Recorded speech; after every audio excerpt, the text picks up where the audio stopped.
যাবতীয় প্রশংসা গুণকীর্তন আল্লাহ হচ্ছেন স্রষ্টা, আমরা হচ্ছি সৃষ্টি। স্রষ্টা হচ্ছে এক, সৃষ্টি হচ্ছে 18,000 মখলুকাত। 18,000 মখলুকাতের মধ্য হতে উত্তম সৃষ্টি মানব জাতি।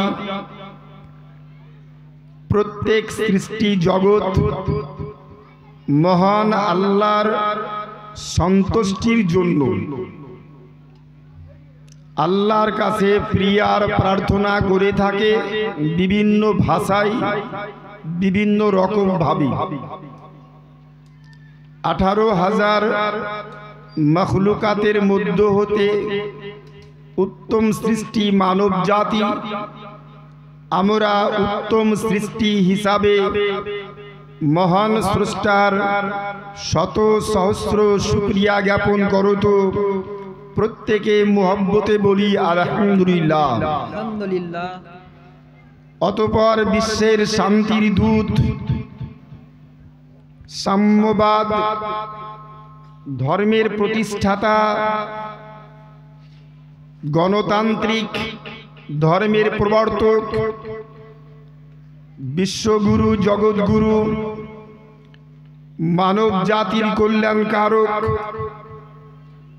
রহমতের ভান্ডার, ওয়াদ্রিসের সংবাদবাহক পাইগাম্বার, মরুর উদার চেতা ভবিষ্যৎ বক্তা, উত্তম আদর্শের প্রতীক নবী মুহাম্মদুর রাসূলুল্লাহ সাল্লাল্লাহু তাআলা আলাইহি ওয়াসাল্লামের উপরে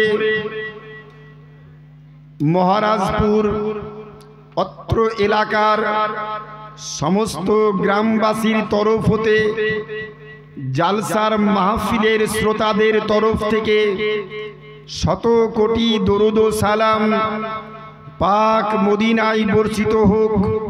সকলেই মুহাব্বতে বলি আল্লাহুম্মা আমিন। আমরা সবাই আমিন বললাম তো? একটা মঞ্চে বলছি সবাই বলুন আমিন। গোটা মাহফিল ভর্তি সব লোক বলল আমিন। আমি আজকের মতো জিজ্ঞেস করছি ডান দিকে বাম দিকে তাকিয়ে, সবাই আমিন বললেন তো? আমার সভাপতি, যিনি সভার সভাপতি ছিলেন ওই মঞ্চের, উনি আমাকে বলছেন হুজুর দেশের লোক পাগলা বোকা, তাই আপনার কথা শুনে আমিন বলেছি, আমি কিন্তু আমিন বলিনি। আচ্ছা আমিন আপনাকে আমি বলতে বললাম, বললে আপনার নেকি হবে, না বললে গুনাহ তো হবে না? তা আপনাকে বলতে বললাম, পারলে আপনি বলবেন, তা আপনি বলেননি, মুখ বন্ধ রেখেছেন, তো লোকের সামনে আপনার এই পাকামু করে বলার কি প্রয়োজন যে আমি বলিনি? মানে নিজকে বড় বেশি মনে করা না? বুঝছি হুজুর দেশের লোক পাগলা বোকা, তাই আপনার কথা শুনে আমিন বলেছে, আমি কিন্তু বলিনি।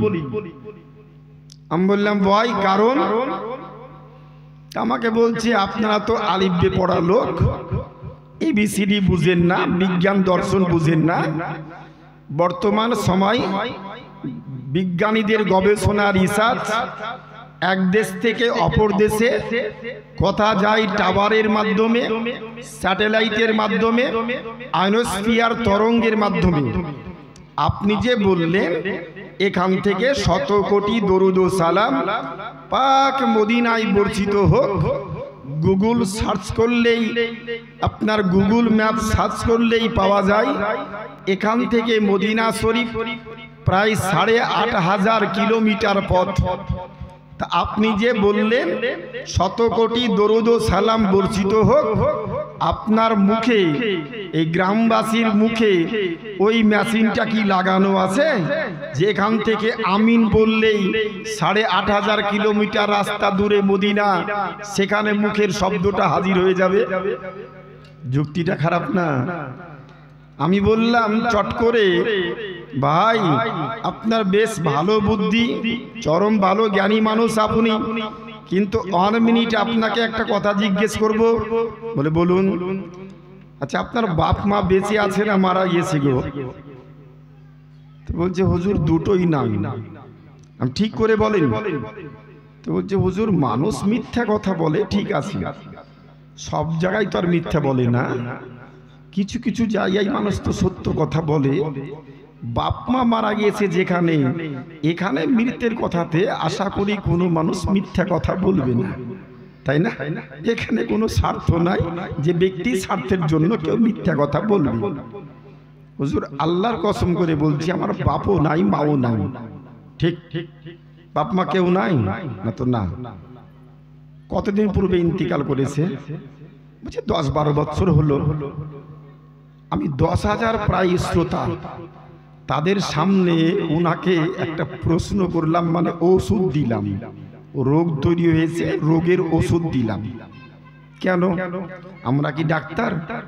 ইমামে গাজ্জালি আলাইহির রাহমা, ইমামে গেজালি আলাইহির রাহমা ওয়া রিদওয়ান, তিনার একটি লিখিত পুস্তক ফুতুহুল গাইবের মধ্যে লিখেছেন, কোন আলিম ওলামার নিকটে যাও তো মুখ সামলে যাও, আর কোন আল্লাহওয়ালা কামিল মুকাম্মাল ব্যক্তির নিকটে যাও তো অন্তর সামলে যাও।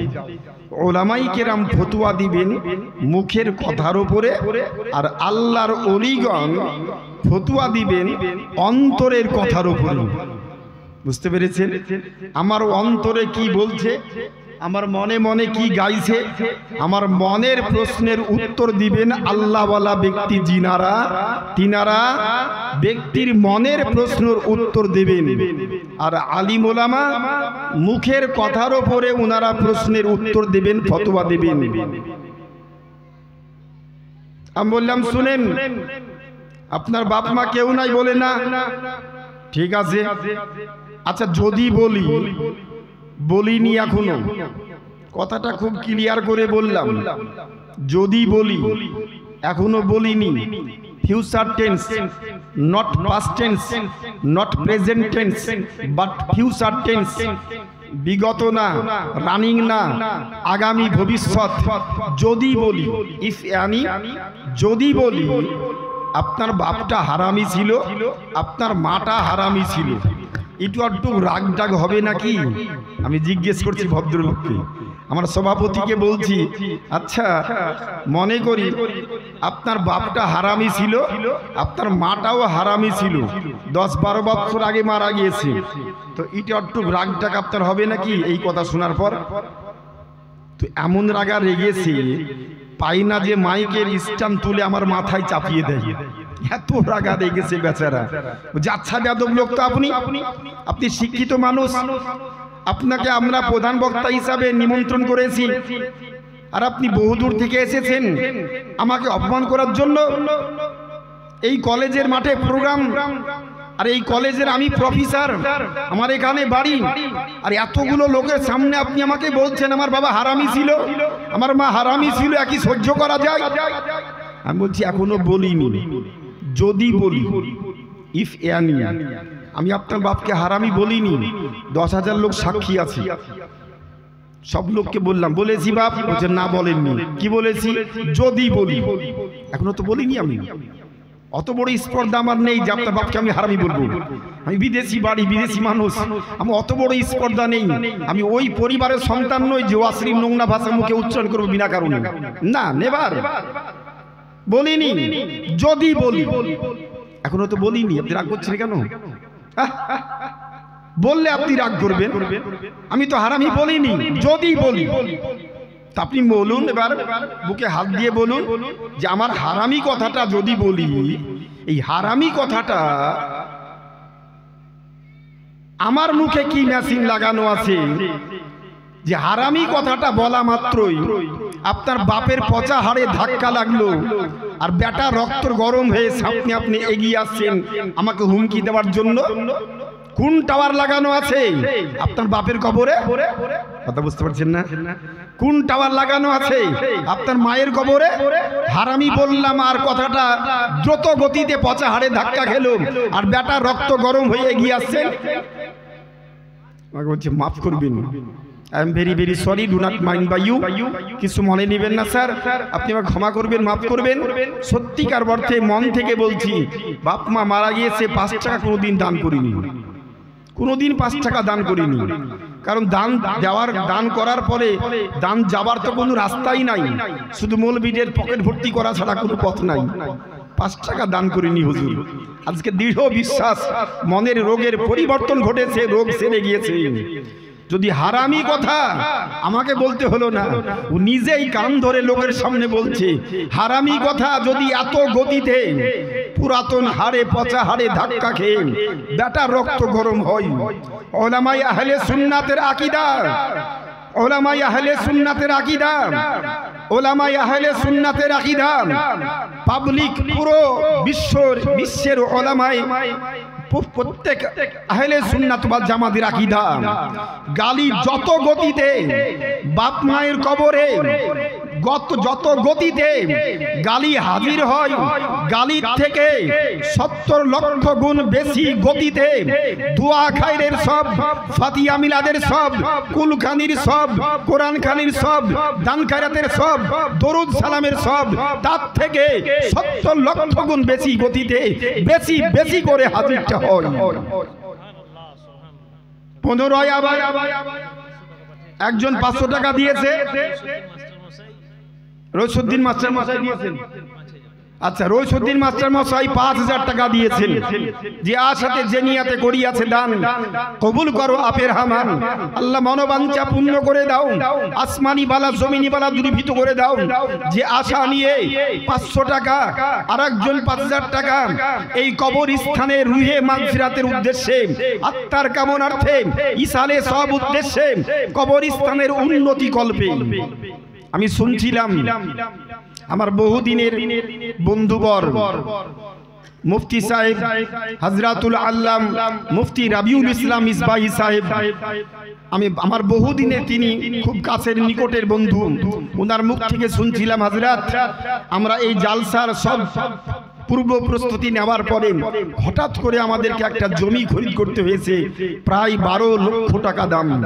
দেশের মানুষ সহযোগিতা করেছে, আরো বেশ কিছু টাকার প্রয়োজনটা রয়েছে, সেদিকে লক্ষ্য রেখে আজকে এই আবেদনটা রাখা হচ্ছে বিশেষভাবে আপনাদের জন্য। ওটা চিরস্থায়ী জায়গা, যেখানে আমাকে আপনাকে প্রত্যেককে যেতে হবে, ওই জায়গাতে কোনো ভেজাল নাই। যেমন জন্মে নাই ভেজাল, মরাতে নাই ভেজাল। অল প্লান্ট ইজ মর্টাল, জীব মাত্রই মরণশীল। কুল্লু নাফসিন যায়িকাতুল মাউত, every soul is to test, every soul is to test the death.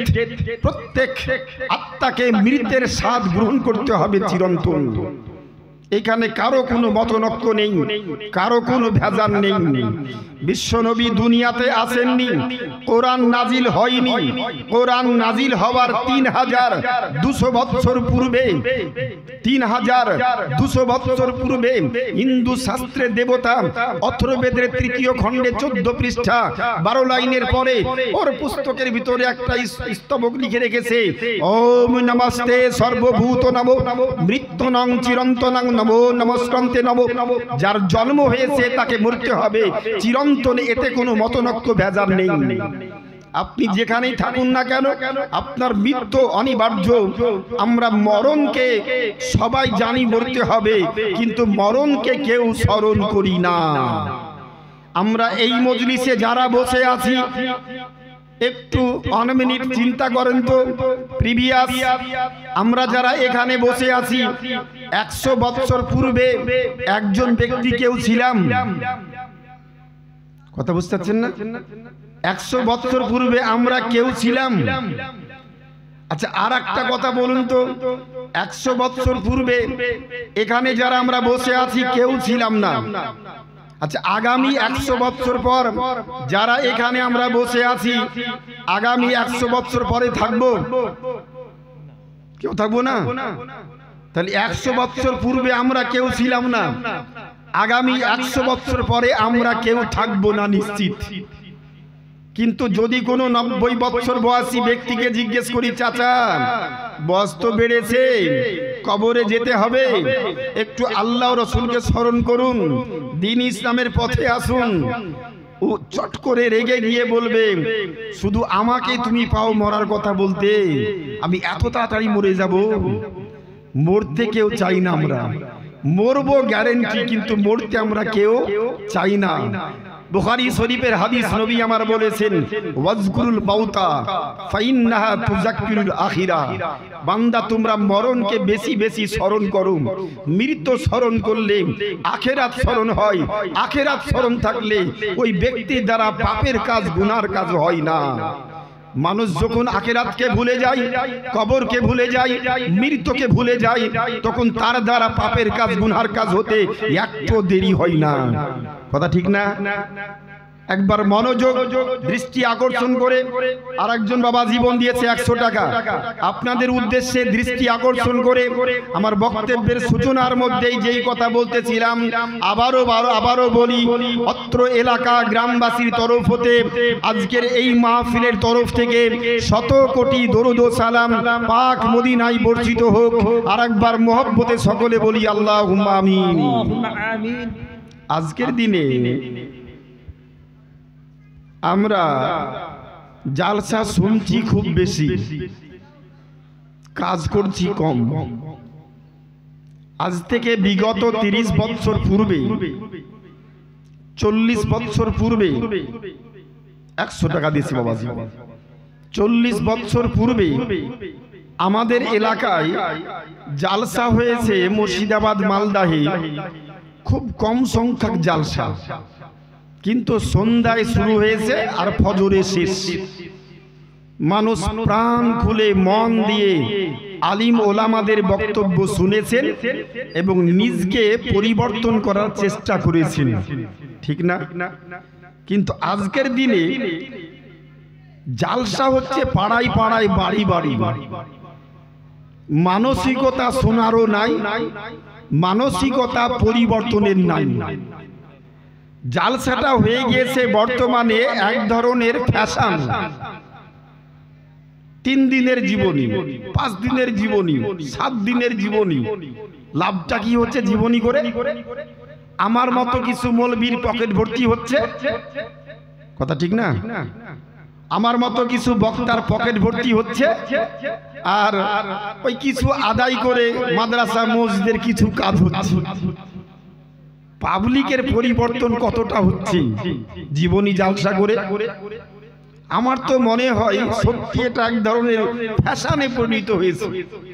তবে একটা জিনিস হয়েছে, এই ব্যস্ততার যুগে পাড়ায় পাড়ায় জালসা হওয়াতে কুটুম ঝালাইয়ের অনুষ্ঠানটা খুব ভালো হচ্ছে, কথা ঠিক না? বিহাই বাড়ি, তাহই বাড়ি, মাহই বাড়ি, আপনার যা বলেন। গ্রামে জালসা হলে, আচ্ছা এই গ্রামে নিশ্চয়ই আজকে 6, 7, 8 খানা গরু জবাই হয়েছে। আচ্ছা 8 খানা গরু খেতে গেলে তো 8000 লোক লাগবে, 800 লোক লাগবে নাকি? আচ্ছা এখানে কি সেই 8000 লোক আছে? খাওয়া লোকগুলো আছে? অনেক আত্মীয় স্বজন এসেছে, শ্বশুর বাড়ি, জামাইয়ের বাড়ি, ভগ্নিপতির বাড়ি, বোনের বাড়ি, দিদির বাড়ি, ছোট বোনের বাড়ি, বড় বোনের বাড়ি, ভগ্নিপতির বাড়ি, বহু আত্মীয় স্বজন এই গ্রামে এসেছেন। কেন? জালসা শুনতে। তারা কি জালসা কেউ শুনছে?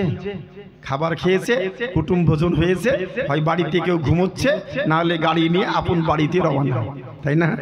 সকালবেলায় জিজ্ঞেস করবে, কোথায় গেছিলি কালকে রে? জালসা শুনতে। কোথায়? মহারাজপুরে। জালসা শুনেছিস? না।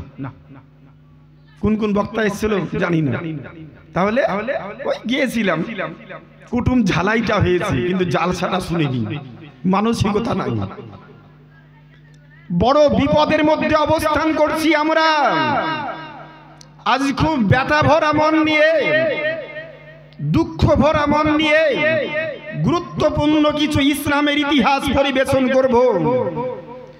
এখন আর আমাদের ঘুমানোর সময়টা নেই। অনেক ঘুমিয়েছি। আমরা ভারতীয় মুসলমান, যেই দেশের মাটিতে 872 বছর কম বেশি মুসলিম শাসকরা দেশ শাসন করলো, কোন মুসলিম শাসক সংখ্যালঘুদের প্রতি অত্যাচার করেনি, সংখ্যালঘুদের প্রতি অত্যাচার করেনি, সংখ্যালঘুদের সম্পদ রক্ষা করেছে।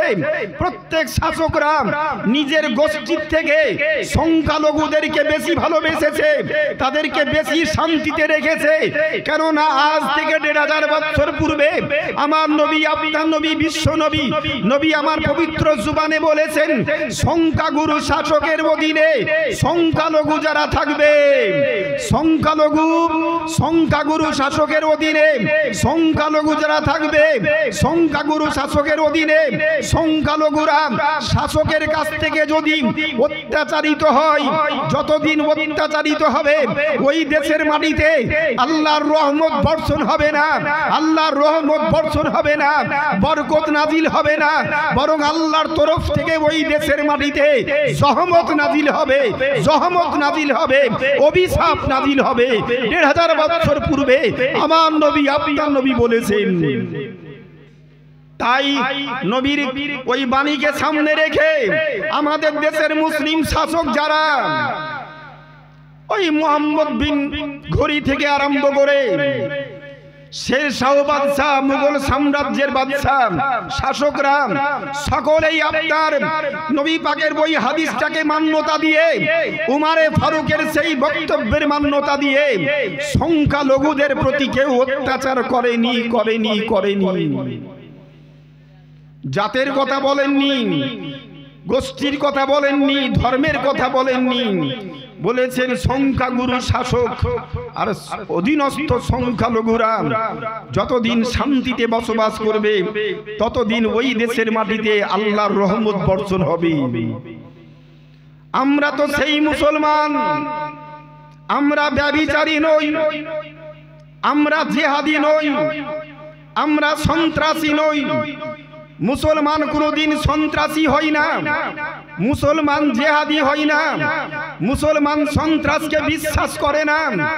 যেই মুসলমান নোংরা কর্মে যুক্ত হয় না, রাত্রিবেলায় বিয়ে করার পরে বাসর ঘরে প্রথম রাত্রির স্ত্রীকে রেখে আল্লাহ ও রাসূলের মুহাব্বতে বিছানা ত্যাগ করে আল্লাহর রাস্তায় জিহাদের ময়দানে যেতে পারে, ও মুসলমান কোনদিন অন্যায় কাজে যুক্ত হতে পারে না, ও মুসলমান কোনদিন ব্যভিচার কাজ করতে পারে না, ও মুসলমান কোনদিন সন্ত্রাসী হতে পারে না,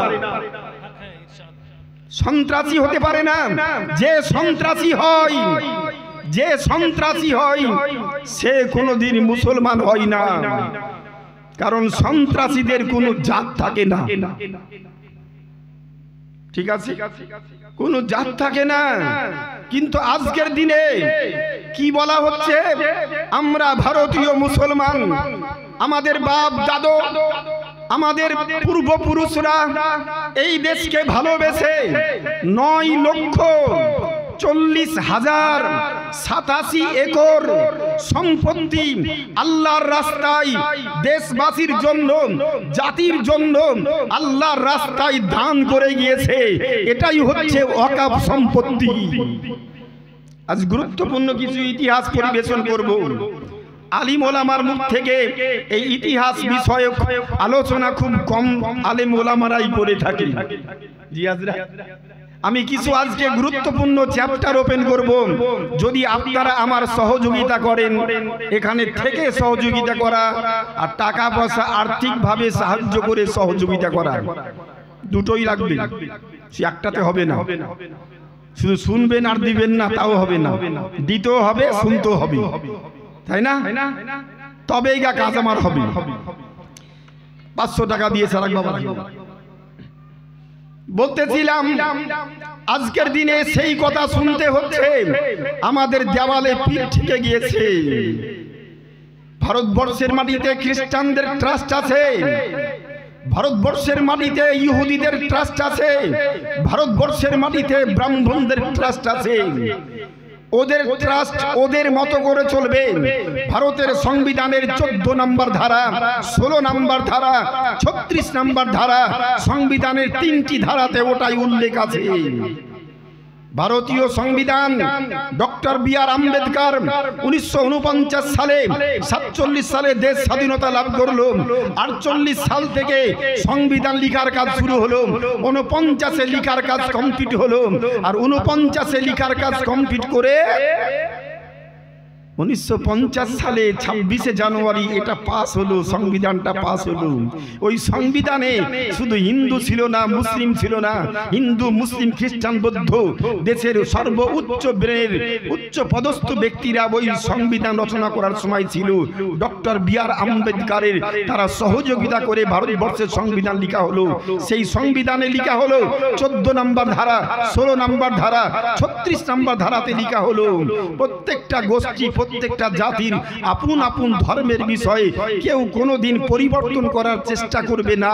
নিজ নিজ ধর্ম মতে, নিজ নিজ ধর্মের নীতি মতে প্রত্যেকটা ধর্মের আপন কাজ কর্ম বিধানাবলী নিজ নিজ দায়িত্বে তারা পালন করবে। কারো কোনো ধর্মে আঘাত করতে পারবে না, কারো কোনো ধর্ম পালনে কেউ কাউকে আঘাত করতে পারবে না, কোনো বন্ধ করতে পারবে না।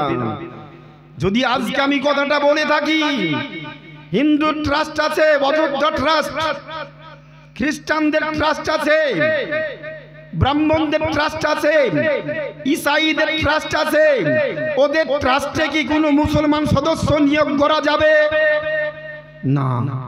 কিন্তু মুসলিমদের যে ট্রাস্ট ওয়াকফ বোর্ড, এদের এই সংস্থাতে 2 জন করে অমুসলিম ব্যক্তিকে সদস্য হিসাবে ঢুকাতে হবে। আমার বাপ বললে, মা বললে, এই বাপ দাদু কবরস্থানে জমি দান করেছে, জমিতে কবর দিব পিতামাতাকে।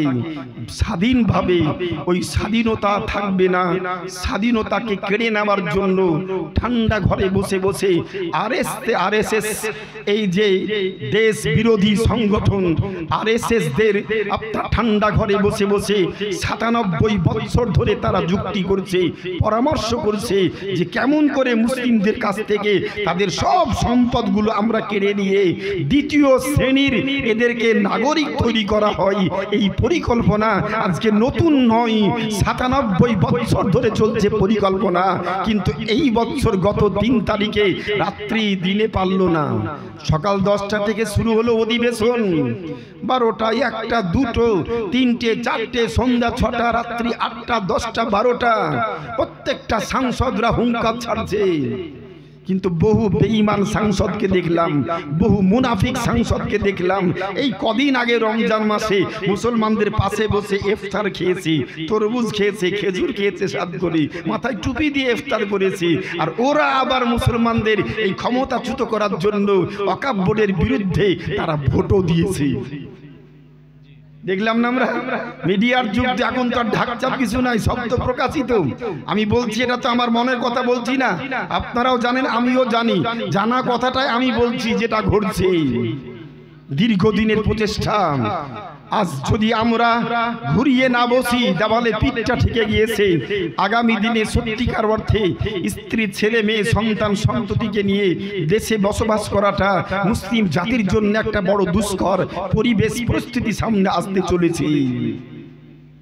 বক্তব্যের সূচনার মধ্যেই আমার এক পাঠ, অন্য পাঠে আমি কথা শুরু করে দিয়েছি।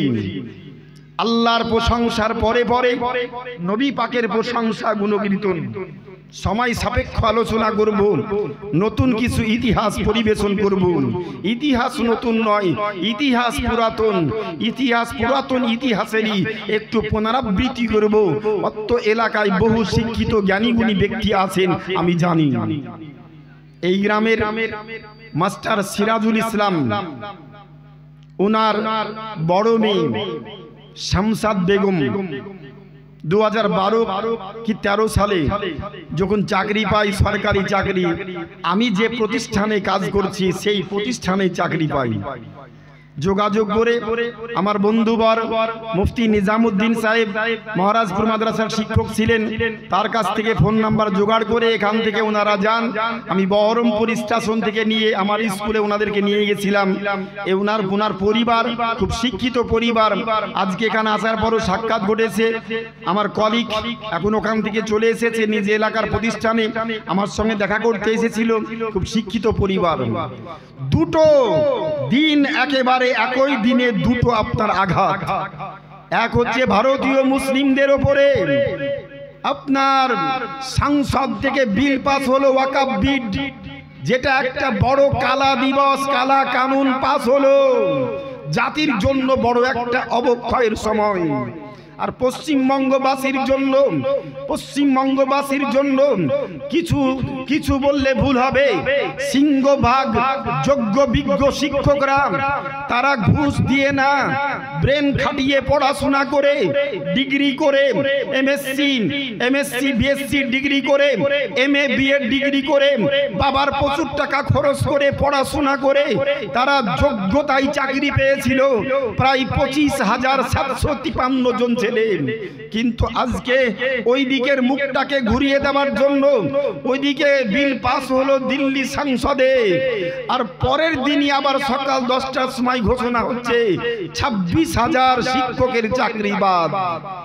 মানুষ যেন দুই দিকে দৌড়তে শুরু করে দেয়, কেউ এদিকে ছুটবে, কেউ এদিকে ছুটবে, মধ্যখানে বিল পাস হয়ে বিলটা আইনে পরিণত হয়ে যাবে। আপনারা এটাও দেখলেন, রাষ্ট্রপতি আবার আজকে সইও করে দিয়েছে বিলে, মানে বিলটা পাশে আইনে পরিণত হয়ে গেল। পরিবর্তন হবে না? মানুষের জন্য বিল, মানুষের জন্য আইন, আইনের জন্য মানুষ নয়, মানুষের জন্য হচ্ছে আপনার বিল, মানুষের সুবিধার জন্য সংবিধান। মানুষ যদি বিপদে পড়ে যায়, আমরা যদি সোচ্চার হই, বাধ্য হবে। কৃষি বিল যেমন প্রত্যাহার করেছিল, এই বিলটাও প্রত্যাহার করতে সরকার বাধ্য হবে। পরিবর্তন হওয়াটা অসম্ভব কিছু নয়, কিন্তু আমাদের জাগরণ তৈরি করতে হবে।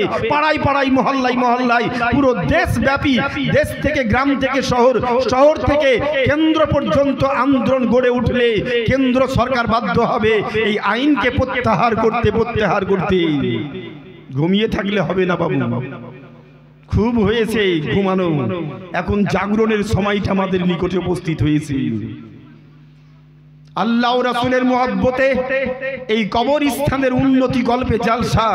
কবরস্থান রুখব কেমন করে, কবরস্থানে দান করব, প্রশস্ত মানে বিস্তার করার জন্য, জমি বানানোর জন্য, কিন্তু কবরস্থানকে রক্ষাও করব। বাড়ানো যেমন আমাদের নৈতিক দায়িত্ব, একে রক্ষা করাটাও আমাদের, রক্ত দিয়ে রক্ষা করা এটাও নৈতিক দায়িত্ব আমি মনে করি। সর্বোপরি বক্তব্যের সূচনার মধ্যে এই যে আলোচনা আমি আরম্ভ করিনি, কিন্তু আলোচনা না আরম্ভ করে একটা পাঠ একটু কথা বলে নিলাম। আল্লাহর প্রশংসার পরে পরে নবী পাকের প্রশংসা গুণকীর্তন। এই মহতী সভা, ধর্মীয় সভা আয়োজিত হয়েছে। যেই কথা আমি শুরু করেছিলাম 30-40 বছর আগে জালসা জুলুস হলে মানুষের মন মানসিকতার পরিবর্তন ঘটতো, আজকে হচ্ছে না। এক ধরনের জন্য ফ্যাশনে পরিণত হয়ে গিয়েছে। আগের সময় আলিম ওলামা বক্তব্য রাখলে মানুষ মন দিয়ে কান পেতে আলিম ওলামাদের বক্তব্য শুনত, পরিবর্তন করার চেষ্টা করত। আজকে মানুষ মন দিয়ে শুনেও না, পরিবর্তন করার চেষ্টাও করে না। একটা জায়গার একদিকের ব্যর্থতা নয়, আমাদের আলিম ওলামাদেরও ব্যর্থতা আছে। আমরা সঠিক কথা মানুষকে বলতে পারছি না, বলছি এমন কথা বলছি যেটা আমরা নিজেই পালন করতে পারছি না। আমি নিজে পালন করলে, ওই কথাটা বললে তো মানুষ পালন করবে, আমি পালন করব না আর লোককে পালন করতে বলবো, এটা তো হবে না। আমি ঈদের একদিন আগে এক বন্ধুকে জিজ্ঞেস করছি, ভাই জাকাত ক টাকা দিলেন? উনি একজন আলিমে দিন।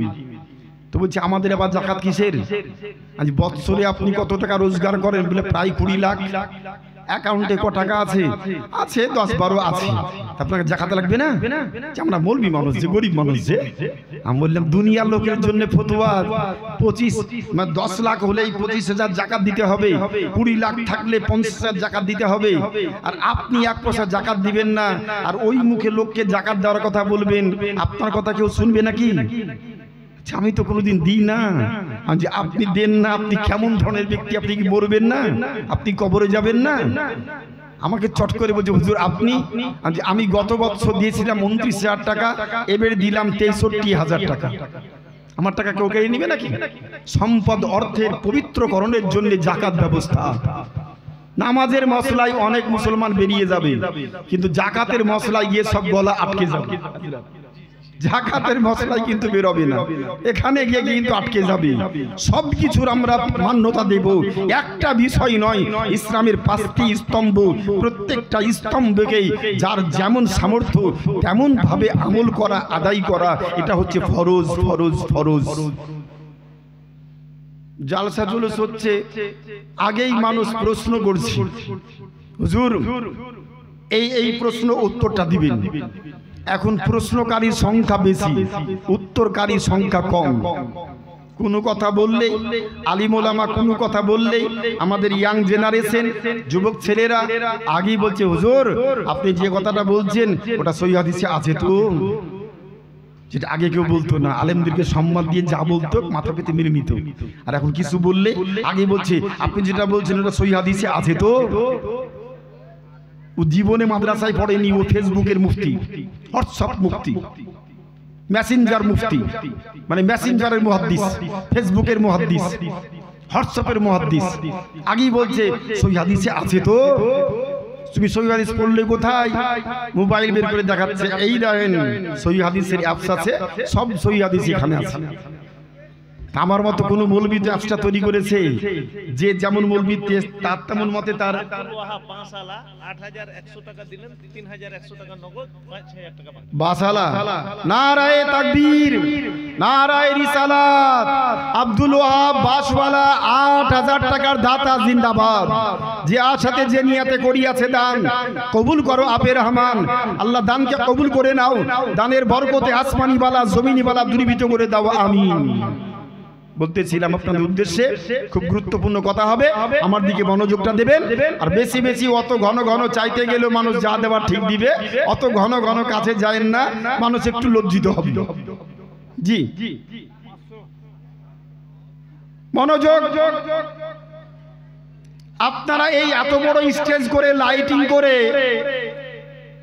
এই চেয়ার টেবিল লাগিয়ে জালসা করছেন, কোনদিন কোন স্টেজে আলেম ওলামাকে জিজ্ঞেস করেছেন যে লাইটিং দিয়ে, প্যান্ডেল করে, বক্স দিয়ে স্টেজ তৈরি করে, চেয়ার টেবিল লাগিয়ে, রঙিন গীতাঞ্জলি কাপড় দিয়ে প্যান্ডেলকে সাজিয়ে জালসা করা জায়েজ না জায়েজ? কেউ কোনোদিন বলেনি, এটা জিজ্ঞেস করেনি কেউ। আমরাও বলিনি, আপনারাও জিজ্ঞেস করেননি। জি, তাহলে সব ফতোয়া যখন জিজ্ঞেস করবে, এটাও তো জিজ্ঞেস করা দরকার। কেন আমরা বলিনি কেন? যদি মশলা এদিক ওদিক হয় আমাদের ব্যবসায় লস যাবে। আর পাবলিক কোনোদিন জিজ্ঞেস করেনি, দরকারই নাই, যেমন যাই হোক, দেখতে ভালো লাগলি ভালো, নাকি বলে? যত দেখতে ভালো লাগবে মানুষ তত স্টেজ দিয়ে তাকাবে। আর যদি এদিকটা খারাপ হয়, ওদিকটা ভালো হয়, মানুষ তো এদিক দেখা বাদ দিয়ে ওদিকে দেখতে আরম্ভ করবে। এই ভালো দেখার জন্য তো দিকটা ভালো করে তৈরি করতে হয়েছে। 1500 বছর পূর্বে নবী আমার মক্কার মাটিতে ইসলাম প্রচার শুরু করলেন। 40 বছর বয়স নবীর পূর্তি হলো। গারে হিরাই নবী আল্লাহর ধ্যানে লিপ্ত। 40 বছরই একদিন বয়স কোরআন শরীফ নাজিল হলো। 5খানা আয়াত প্রথমে নাজিল হলো। আয়াত নাজিল হওয়ার পর হীরা গুহা থেকে বের হয়ে নবী আমার আপন বর্ধাঙ্গিনী স্ত্রী খাদিজাতুল কুবরার বাড়িতে আসলেন। মা খাদিজাকে ডাক দিয়ে বললেন, জাম্মিলুনি ইয়া খাদিজা, জাম্মিলুনি জাম্মিলুনি জাম্মিলুনি। আমাকে ঠান্ডা পেয়েছে, কাঁপুনি এসেছে, আমাকে চাদর দিয়ে তুমি মুড়িয়ে দাও, চাদর দিয়ে মুড়িয়ে দাও। মা খাদিজাতুল কুবরা বলেন, নবীর কাঁপুনি দেখে আমার বাড়িতে যত চাদর ছিল সব চাদরগুলো গায়ে চাপিয়ে দিলাম, তবুও তিনার কম্পন কাঁপুনি কিন্তু বন্ধ হয় না। পরিশেষে আমার আত্মীয়তা সূত্রে ভাই, যার নাম ওরাকা বিন নাউফাল, চাচাতো ভাই, ওই দেশের কবিরাজ, সেই সময়ের ডাক্তার, তার কাছে মা খাদিজা হাজির হলেন। ওরাকা বিন নাউফালকে বললেন, নাউফাল বলে, কি হলো? তুমি তাড়াতাড়ি আমাদের বাড়ি চলো, তোমার ভগ্নিপতি জামাইয়ের কি হয়েছে দেখতে হবে। ওরাকা বিন নাউফাল আসলেন। নবী পাকের দৃশ্য দেখার পর উনি দুঃখ না পেয়ে আনন্দিত হলেন, খুশি হলেন। খাদিজাকে বললেন, তুমি ভাগ্যবান, তুমি ভাগ্যবান। বলি কেন? তাওরাত পড়েছি, জবুর পড়েছি, ইনজিল পড়েছি। তাওরাত, জবুর, ইনজিল পড়েছি, ওখানে লেখা আছে শেষ পয়গম্বর, শ্রেষ্ঠ পয়গম্বর যিনি হবেন উনার উপরে আসমানি গ্রন্থ কোরআন শরীফ নাজিল হবে। আর কোরআন যখন নাজিল হবে, কোরআন নাজিল হওয়ার সময় এই রকম শৈলের মধ্যে মুহূর্ত তৈরি হবে। কোরআন এত ওজন দাও কোরআন, আল্লাহ পাক বলেছেন, লাউ আনজালনা হাযাল কুরআনা, যদি আমি এই কোরআনকে কোন পাহাড়ে অবতীর্ণ করতাম, কোরআনের ভর পাহাড় সহ্য করতে পারতো না, মাটির সঙ্গে গুড়িয়ে যেত। ওজন দাও কোরআন, তোমার স্বামীর উপরে নাজিল হয়েছে, যার জন্য উনি থরথর করে কাঁপছেন। চিন্তার বিষয় নাই, উনি একজন শেষ পয়গম্বর, শেষ নবী, শ্রেষ্ঠ নবী, নবী। এই নবুয়তটা আজকে ওনার মধ্যে প্রকাশ পেয়েছে। ওনার উপরে কোরআন নাজিল আল্লাহ করে ওনার নবুয়তটা প্রকাশ করেছেন। জোরে মুহাব্বতে বলি সুবহানাল্লাহ। নবী আমার দেশবাসীকে ডাকলেন, কোরআনের তাবলীগ শুরু করলেন। দেশের মাটিতে কেউ শত্রু ছিল না। মক্কার মাটিতে নবীর 40 বছর বয়স পর্যন্ত কেউ শত্রু ছিল না। নবুয়তের এলান করলেন। যেই দিন কোরআন নাজিল হলো, নবী বললেন, আমি শেষ পয়গম্বর, আনা খাতামুন নবিয়্যিন, I am a last prophet, আমি শেষ পয়গম্বর, লা নবিয়্যা বাদি, আমার পরে পৃথিবীর মাটিতে কোথাও নবী হয়ে কেউ জন্মগ্রহণ করবে না। আমি শেষ নবী, আমি শেষ নবী, আমার পরে কেউ নবী হয়ে আসবে না। সেই দিন দেশের মানুষ না, গ্রামের মানুষ না, আপন বংশের 2 জন ব্যক্তি দাঁড়িয়ে নবীর বিরোধিতা, শত্রুতা শুরু করেছিল। নবুয়ত এলানের পূর্বে খ্রিস্টান চন্দ্র পূজারী, সূর্য পূজারী, অগ্নি পূজারী, পাথর পূজারী সবাই নবীর আদর্শে মুগ্ধ হয়ে সবাই নবীকে বলেছিল, আল আমিন, আল আমিন, আল আমিন, চির সত্যবাদী, চির সত্যবাদী, চির সত্যবাদী। নবুয়ত এলানের পর নিজ পরিবার কুরাইশ বংশ থেকেই নবীর শত্রুতা শুরু হলো। বাড়ি ত্যাগ করলেন, বাড়িতে থাকতে পারলেন না। কাবা শরীফ থেকে ঠিক উত্তর পূর্ব দিকে সাফা মারওয়া পাহাড়ের পর মারওয়ার পাহাড় কোনা দিয়ে বের হয়ে পাশেই হচ্ছে কাবার পাশে আবু জেহেলের বাড়ি। 4 তলা বাথরুম, এখন 4 তলা বাথরুম। পৃথিবীর সব হাজিরা ওই দেশে গেলে, হজ করতে গেলে বাথরুম করে আবু জেহেলের বাড়িতে। ওটাই হচ্ছে ওর পায়খানা, ওর বাড়িটা পায়খানা ঘর। আর তার পাশেই হচ্ছে নবী পাকের জন্মভিটা। নবুয়ত এলান করার পর নবী আর সেখানে থাকতে পারলেন না। অত্যাচার বাড়ি বেড়ে উঠল। বংশের লোকেরা শত্রুতা শুরু করেছে। ওখান থেকে বের হয়ে কাবা শরীফ থেকে 4.5 মাইল দূরে মাকামে আরকাম নামক একটি স্থান, 2 দিকে পাহাড়, মধ্যে সমবর্তী স্থান, সমতল স্থান, মাকামে আরকাম। মাকামে বাইদার পাশে হচ্ছে মাকামে আরকাম। মাকামে আরকামে গিয়ে নবী সেখানেই বসবাস শুরু করলেন। সেখান থেকে ইসলাম প্রচার শুরু করলেন। খুব মনোযোগ, খুব গুরুত্বপূর্ণ কথা বলবো বলে এই ছোট্ট করে ঘটনা নিয়ে আসছি। আমি জীবনী বক্তা নই, আর আমার মধ্যে সুরও নেই, আমি গজলও পড়তে পারি না। আমার মধ্যে সুরও আল্লাহ দান করেননি, আলহামদুলিল্লাহ, হাজার শুকরিয়া। সব ফুলে তো এক রকমের সুগন্ধ হয় না। গোলাপ ফুলে এক ধরনের সুগন্ধ, গাঁদা ফুলে এক ধরনের সুগন্ধ। গাঁদা ফুলের সুগন্ধ যেমন গোলাপ ফুলে পাওয়া যাবে না, আর গোলাপ ফুলের সুগন্ধ গাঁদা ফুলে পাওয়া যাবে না। নাকি ভাই? আলাদা, ভিন্ন ভিন্ন। আল্লাহর সৃষ্টি দুনিয়া, মানুষের ফ্যাক্টরি থেকে এক রকমের লক্ষ লক্ষ বস্তু তৈরি হয়, আর আল্লাহর ফ্যাক্টরি থেকে মানুষ আমরা এসেছি। আল্লাহর ফ্যাক্টরি মায়ের পেট, একই মায়ের পেটে পাঁচটা সন্তান। পাঁচটা সন্তান এক রকমের না পাঁচ রকমের? এক রকমের না। মানুষের ফ্যাক্টরিতে একই বস্তু লক্ষ লক্ষ কোটি কোটি তৈরি হয়, আর আল্লাহর ফ্যাক্টরি থেকে যেটা হয় প্রত্যেকটা ভিন্ন ভিন্ন, আলাদা আলাদা, কারো সঙ্গে কারো মিল থাকে না।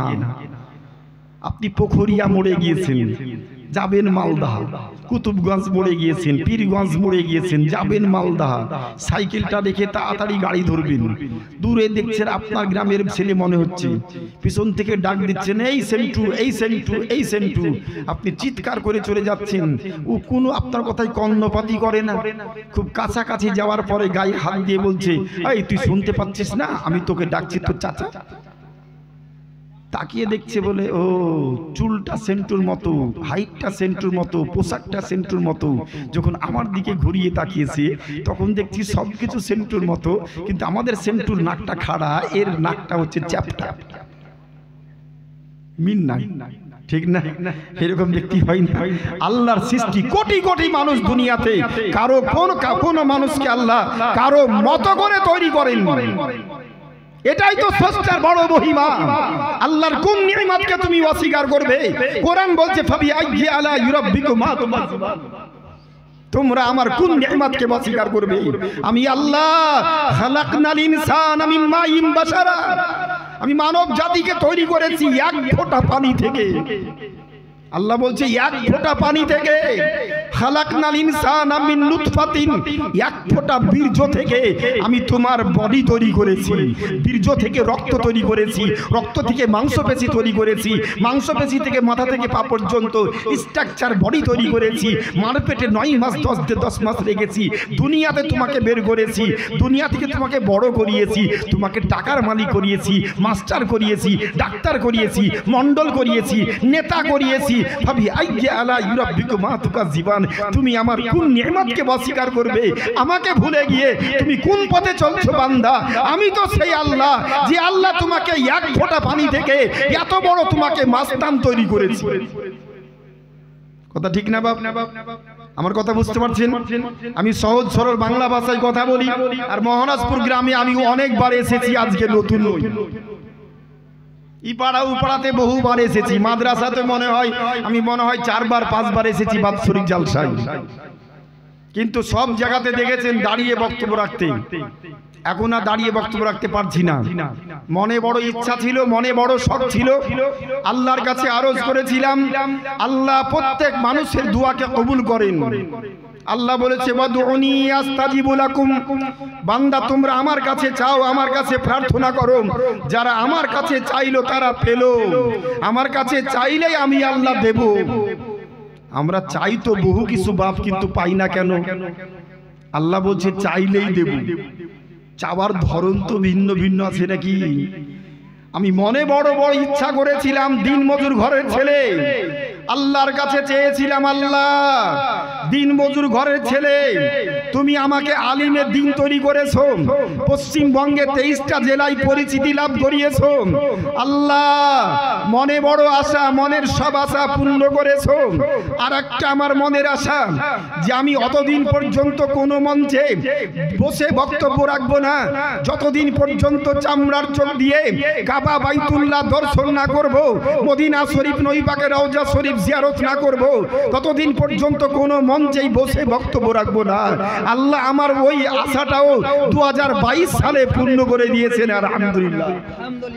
কে বলে আল্লাহ মানুষের দোয়া কবুল করে না? কিন্তু আমরা চাই তো বহু কিছু, পাই না কেন? টাকা চাই, পয়সা চাই, বাড়ি চাই, গাড়ি চাই, সুন্দরী চাই, সুন্দর চাই,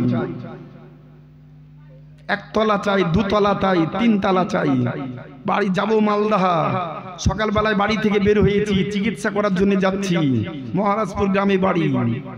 টাকা হাতে বেশি নাই, মন বলছে আল্লাহ বাড়ি থেকে বের হলাম, রাস্তা যদি 50,000 টাকা পড়ে পাই, বাড়ি ফেরার পর 10,000 টাকা মসজিদকে দান করে দিব, 40,000 টাকা খরচ করবো। আমরা চাইছি, কিন্তু আল্লাহ দেয় নাকি? বাড়ি থেকে বের হলাম, এই পাকুড়তলা মোড়ে দেখছি বসে বসে ভাগ্য লটারির টিকিট বিক্রি করছি। কার মন বলে না আল্লাহ সকালবেলায় নামাজ পড়ে মসজিদ থেকে আসলাম, 10 টাকা দিয়ে চুপটি মেরে টিকিট কাটবো, 1 নম্বর পুরস্কারটা আমার নামে চলে আসে, বলে না? চাই তো আমরা সব কিছু, কিন্তু পাই না কেন? আচ্ছা কোনো মানুষ কি বলে আল্লাহ রাত্রে ঘুমিয়ে পড়লাম আর কষ্ট করতে পারবো না, এত খাটাখাটনি সহ্য হয়? আল্লাহ রাত্রে ঘুমিয়ে পড়লাম বিছানায় খেয়ে দিয়ে, কাল থেকে আর কাজ করব না, আমার 2 চোখ কানা করে দাও, সকালবেলায় ঘুম থেকে উঠবো অন্ধ হয়ে যাব, হাতে লাঠি নিয়ে পাড়ায় পাড়ায় ভিক্ষা করে খাবো, বলবে কেউ নাকি? ওটা বলবে না। কেউ বলবে বাড়ি থেকে বের হলাম, আল্লাহ রাস্তায় যেতে মোটরসাইকেল অ্যাক্সিডেন্টটা হয়, আমার 2 পা ভেঙে যায়, 3 চাকার পঞ্চায়েত থেকে গাড়ি পাবো, পাড়ায় পাড়ায় ভিক্ষা করে খাবো, আর কাজ করতে হবে না। কেউ বলবে নাকি? নেগেটিভটা কেউ বলবে না, পজিটিভটা সবাই বলবে নাকি বাবা? নেগেটিভটা কেউ বলবে না, পজিটিভ দিকটা সবাই বলবে। টাকা চাই, বাড়ি চাই, 2 তলা চাই, 3 তলা চাই, সব চাই। আল্লাহ বলছে ওয়াদউনি আস্তাজিবু লাকুম, যারা আমার কাছে চাইলো তারা পেলো, অন্য চাইলে হবে না। চাই তো সবাই। গাছের কাছে বলছে ওম নমস্তে সর্বভূত নমো, পাথরের কাছে বলছে ওম নমস্তে সর্বভূত নমো, চন্দ্র পূজারী চালুটা বলছে ওম নমস্তে সর্বভূত নমো, সূর্য পূজারী বলছে ওম নমস্তে সর্বভূত নমো, অগ্নি পূজারী বলছে ওম নমস্তে সর্বভূত নমো, পাথর পূজারী, অগ্নি পূজারী এরা বলছে ওম নমস্তে সর্বভূত নমো। হোতারমিন্দ্র মহাসুইন্দ্রা শ্রেষ্ঠং শ্রেষ্ঠং পরমং পূর্ণং আল্লাহু রাসূল মুহাম্মাদার কঙ্গবরস্য বল্লবল্লাম ইল্লাল্লাহি ইল্লাল্লাহ লা ইলাহা হারতি পাপম ইল্লো ইলাহা পরম পদম জনম বৈকুণ্ঠ পরম আপানাতীত নবজবি নামো মুহাম্মাদাম। আল্লাহ বলছে হলো না, হলো না, হলো না। তাহলে কোনটা হবে? আল্লাহু আকবার, ইয়্যাকা না'বুদু ওয়া ইয়্যাকা নাস্তাঈন। জোরে বলুন সুবহানাল্লাহ। ইয়্যাকা না'বুদু ওয়া ইয়্যাকা নাস্তাঈন। আবার দেখছি ভেজাল, কেউ এখানে বলছে আলহামদুলিল্লাহি রাব্বিল আলামিন, ইয়্যাকা না'বুদু ওয়া ইয়্যাকা নাস্তাঈন। কেউ বলছে নাভির নিচে, নাভির উপরে। আবার কেউ বলছে আলহামদুলিল্লাহি রাব্বিল আলামিন, ইয়্যাকা না'বুদু ওয়া ইয়্যাকা নাস্তাঈন। আবার কাউকে দেখছি টুটি যাচ্ছে বেঁধে বলছে আলহামদুলিল্লাহি রাব্বিল আলামিন আর রহমানির রহিম মালিক ইয়াউমিদ্দিন। আবার কাউকে দেখছি মক্কা যখন কাবা শরীফ তওয়াফ করছিলাম, আমার একটা চোখে নজরে একটা ঘটনা আসলো, আমার মনটা খুব কৌতূহল জাগলো। আল্লাহ 30 বছর আগে মৌলবি পাস করেছি, আমার জ্ঞান মতে তো হাদিসের সব বইগুলোই পড়েছি। আমরা তো আমি তো দেখেছি হাদিসের মধ্যে ফাওকা সুররাতিহি তাহতা সুররাতিহি, নবী পাক কান পর্যন্ত হাত তুলেছেন, ঘাড় পর্যন্ত আর কান পর্যন্ত হাত তুলেছেন রাফুল ইয়াদাইনের সময়। প্রথমে তাকবীর দেওয়ার সময় আল্লাহু আকবার, কান পর্যন্ত ইলা শাহমাতে উজনাইহে, হাদিস শরীফ দুটো আছে, ইলা মানকাবাইহে কান পর্যন্ত নবী হাত তুলেছেন, ওয়া শাহমাতে উজনাইহে কান পর্যন্ত হাত তুলেছেন। যেখানে কান পর্যন্ত হাত তোলার হাদিস আছে ওখানে নিচে লেখা আছে আইলিন নিসা, এটা মেয়েদের জন্য। চলে বলুন সুবহানাল্লাহ। আর যেখানে এই শাহমাতে উজনাইহে এটা আইলিন রিজাল, এটা পুরুষের জন্য কান পর্যন্ত হাত তোলা। এই হাদিসটাও সহি, এটাও সহি। এটা হচ্ছে বিটি ছেলের জন্য আর এটা হচ্ছে বেটা ছেলের জন্য। বুঝতে পেরেছেন? কিন্তু আজকে তো মেলা ফতোয়া দেওয়ার মেলা লোক হয়ে গেছে, নাকি বলে? আলিম ওলামার ফতোয়া লাগছে না। পাঞ্জাবে কে কাজ করে, বোম্বাইয়ে কাজ করে 10,000 টাকার অ্যান্ড্রয়েড মোবাইল কিনে নিয়েছে, বলছে সহি হাদিসে লেখা আছে এই পর্যন্ত হাত তোলার মশলাই নাই। জীবনে মাদ্রাসায় পড়লো না, কিন্তু সহি হাদিস পড়ে নিয়েছে। মোবাইলের মুফতি, ফেসবুকের মৌলবি, ফেসবুকের মুহাদ্দিস, হোয়াটসঅ্যাপের হচ্ছে মুহাদ্দিস, কোরআন হাদিসের মুহাদ্দিস না। আমি দেখছি দ্বিতীয় দিন একটা কথা মনে পড়ে গেল, না বললে থাকতে পারছি না। আসরের নামাজটা পড়ে বসে আছি, ভাবলাম ঘরে আর যাব না। পৃথিবীর যে কোনো মসজিদে 1 লক্ষ রাকাত নামাজ পড়া আর কাবা বাইতুল্লাহতে দাঁড়িয়ে 1 রাকাত নামাজ পড়া সমানে কি? এই বরকতটা সামনে নিয়ে হাইরে কাবা বাইতুল্লাহ, রাত্রি 2টোর সময় প্রথম দিন গেলাম, রাত্রি 12টায় নামলাম, 2টোর সময় গেলাম। এমন ঘর কাবা, যেই কালো ঘরটা দেখার পর প্রত্যেকটা মানুষের চোখ দিয়ে টস টস করে পানি ঝরে যায়। হাইরে কালো পাথর, রাত্রি 10টায় গেলেও 2 লাখ মানুষ, রাত্রি 3টায় গেলেও 2 লাখ মানুষ। রাত্রি 3টের সময় যখন যাচ্ছি মনে করছি আমি মনে হয় পাগলা, সবাই ঘুমোচ্ছে, তাহলে এখন ফাঁকা থাকবে যাই। কিন্তু আমার মতো লাখ লাখ মানুষ মনে করছে এখন ফাঁকা থাকবে যাই। দিয়ে দেখা যাচ্ছে সকাল 10টা তো 3 লাখ মানুষ, রাত্রি 3টে গেলেও 3 লাখ মানুষ। কোনো সময় কম হয় না। বলে ইউতাবদিফু বিল বাইতিল আতিক, আল্লাহ বলে তোমরা পুরাতন ঘরের তফ করো, যতদিন ঘরের তফ থাকবে ততদিন আমি কিয়ামত দিব না। আর যেদিন তফ বন্ধ হয়ে যাবে সেদিন কিয়ামত নেমে আসবে। কথা বুঝতে পারছেন? আমি ওই ফজিলত বলবো না, শুধু একটা ঘর জায়গার কথা বলি। দুনিয়ার জায়গাতে ফিতনা ফাসাদ হতে পারে, কিন্তু কাবা বাইতুল্লাহতে লক্ষ লক্ষ ছেলে মেয়ে। কি ছেলে মেয়ে গো! আমরা তো কালো কুচকুচে, আমাদের চেহারা সুন্দর না, কিন্তু মিশর, ইন্দোনেশিয়া, প্যালেস্টাইন এই দেশের মেয়েদের কি চেহারা, অপূর্ব সুন্দর চেহারা। আমার থেকে 1 ফুট করে হাইট, উচ্চতায়, আর স্বাস্থ্য মনে হচ্ছে 1.5 কুইন্টাল 2 কুইন্টাল করে ওজন। কিন্তু তাদের ব্যবহারটা কি? কোনো হাজি সাহেব পড়ে গেলে বাচ্চা ছেলেকে কোলে নিয়ে, যেমন মা কোলে করে নিয়ে গিয়ে বাইরে নেয়, কোলে আদর করে, ওই মেয়েদেরকে দেখলাম কি আদর্শ, কি চরিত্র।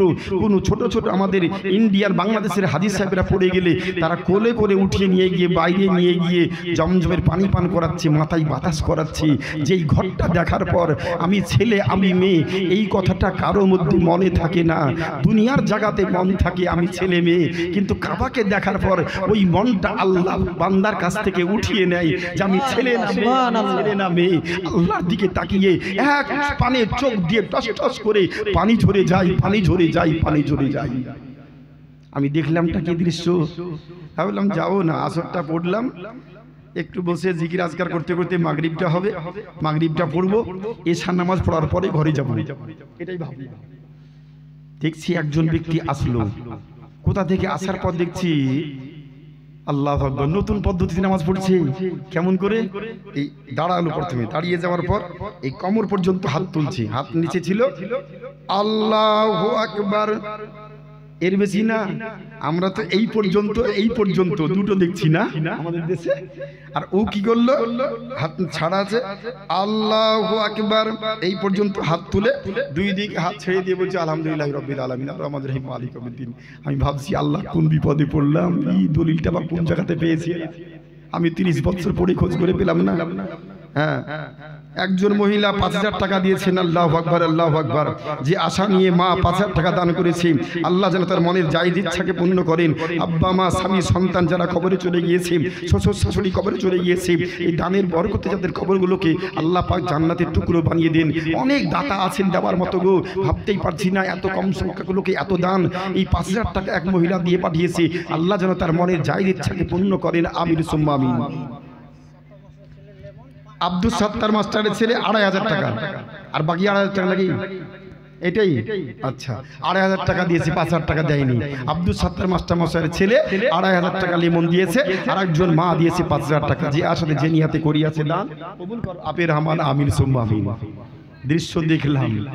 আর একজন লোককে দেখছি, ওটা তো একটা গেল, আবার অন্য সময়তে দেখছি দাঁড়িয়ে যাওয়ার পর এইরকম সামনে হাতকে নিয়ে যাচ্ছে, আল্লাহু আকবার, এইরকম হাত নিয়ে যাওয়ার পর পিছন দিকে হাতকে এভাবে বেঁধে নিয়ে বলছে আলহামদুলিল্লাহি রাব্বিল আলামিন আর রহমানির রহিম মালিক ইয়াউমিদ্দিন।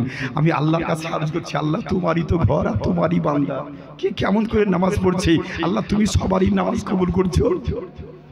বুঝতে পেরেছেন না? তুমি সবারই নামাজ কবুল করছো। আমার মনে কৌতূহল জাগলো, ওই যে ব্যক্তি হাত ছেড়ে নামাজ পড়ছিল আমি তার কাছে গেলাম, নামাজ শেষ, ও বসে আছে, আমি আস্তে আস্তে পাশে গেলাম, যাওয়ার পরে বললাম আসসালামু আলাইকুম। ওয়ালাইকুম আসসালাম। আমি আইনা বাইতুক মাসমুক ইয়া হাবিবি, আপনার নামটা কি, বাড়ি কোথায়? আমি জিজ্ঞেস করলাম ওর ভাষায়, ভাবলাম যে স্ট্যান্ডার্ড আরবি ভাষায় জিজ্ঞেস করি, আপনার নামটা কি, বাড়ি কোথায়? আমার দিকে মুখটা চট করিয়ে ঘুরিয়ে বলছে ইসমি আব্দুর রহমান, জি তো মিনাল মিসর, আমার নাম আব্দুর রহমান, আমি মিশর থেকে এসেছি। আল্লাহ তুসাল, আপনি কিছু বলবেন নাকি?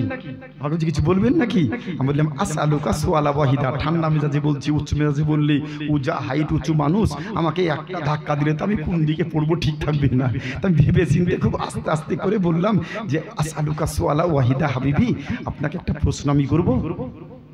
যে সাল, বলুন। মানে রেগে রেগে বলছে ও।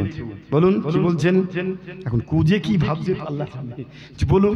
আমি বললাম যে হুজুর হাজরাত ওনার ভাষাতেই বললাম, হাজরাত যে আপনি আমরা তো নামাজ পড়ছি বুখারী শরীফ, মুসলিম, তিরমিজি, নাসাই, ৭৬ হাদিস, নবী পাক রাফা ইয়াদাই ইলা শাহমাতি উজনাইহি, কান পর্যন্ত হাত তুলেছেন হাদিস আছে, কিন্তু আপনি এই পর্যন্ত হাত তুললেন।